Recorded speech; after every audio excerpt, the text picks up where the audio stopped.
Welcome to your deep dive. We're tackling social conditioning today, specifically something called the red pill awakening. Yeah. And Yeah. no dodging bullets in slow-mo this time. Right. It's about questioning, how much of what we think we know is actually conditioned by society. Yeah, like how we've been living in the Matrix this whole time, basically. Exactly. Ready to see if we need to unplug? I'm in. Hmm. This red pill awakening, it suggests a huge perspective shift, like seeing the world with new eyes kind of thing. Totally. So you said in this document, the red pill awakening, breaking free from social conditioning. Yeah. And honestly, it's a lot to unpack. It is dense. Yeah, like they go deep on evolutionary psychology, Yeah. right? Yeah. And then apply it to dating. It's a lot. It seems like our source material is really an intro to this whole red pill philosophy, which, from what I gather, is all about challenging norms, especially around relationships, masculinity, and success. Ambitious right out the gate. No kidding. I mean, Yeah. those are some seriously big topics, and we're all talking about them, right?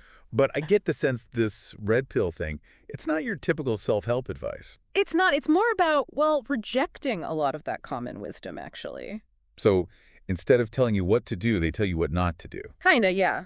But also, they definitely have opinions on what the right way is. Yeah. We're going to see some controversial stuff, I'm sure. The key for us is to understand why they think that way, even if we totally disagree, right? Right. So let's break it down. When they talk about relationships, what are they even challenging? What's the norm they're trying to break free from? Well, they argue that all that traditional relationship advice, be more sensitive, communicate your feelings, all that, it often backfires. Yeah. Especially for men. Okay. They're saying it ignores biology, basically. That attraction is more about, as they put it, demonstrations of value, not so much emotional vulnerability. Demonstrations of value? Yeah. So like proving your worth somehow. Yeah. That's a different spin. It is, and they get very specific. Like, they say society pushes men to put a woman's happiness first, which can lead to resentment and imbalance in the relationship. Interesting. So what do they suggest instead? They say men should focus on their own purpose, their passions. Huh.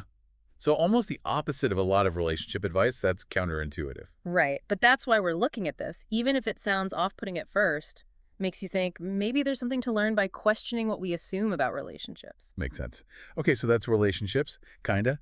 What about masculinity? How does that fit into the red pill? They'd argue that modern society kind of demonizes traditional masculine traits. Hmm. Strength, assertiveness, ambition, all seen as negative. So it's like a men are bad narrative they're pushing back against. In a way, yeah. They claim this leads to men feeling inadequate, ashamed of being masculine. But are they saying men should go back to like some old school John Wayne idea of manhood? Not exactly. It's more about, as they call it, reclaiming masculinity. Embracing those traits, but with self-awareness. Being respectful. So not just being a jerk and calling it manly. Right. It's about being comfortable in your own skin as a man, but on your terms, not defined by what society expects. Okay, so it's about defining masculinity for yourself. Yeah. Got it. We've done relationships, masculinity.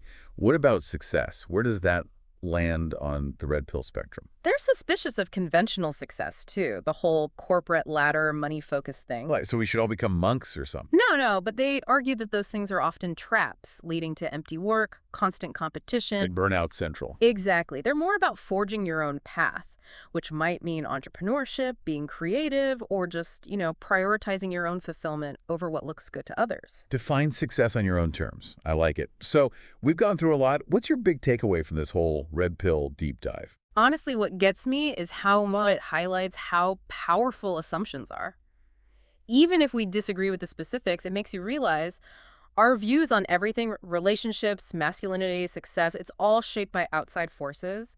Makes you want to examine those forces more closely, Absolutely. Yeah. It's like taking the red pill lets you see the code of society. Exactly. That's a great point to end on. After taking this deep dive, I'm curious, is there anything in your life that makes you question the norms around relationships, masculinity, or success? Food for thought, right?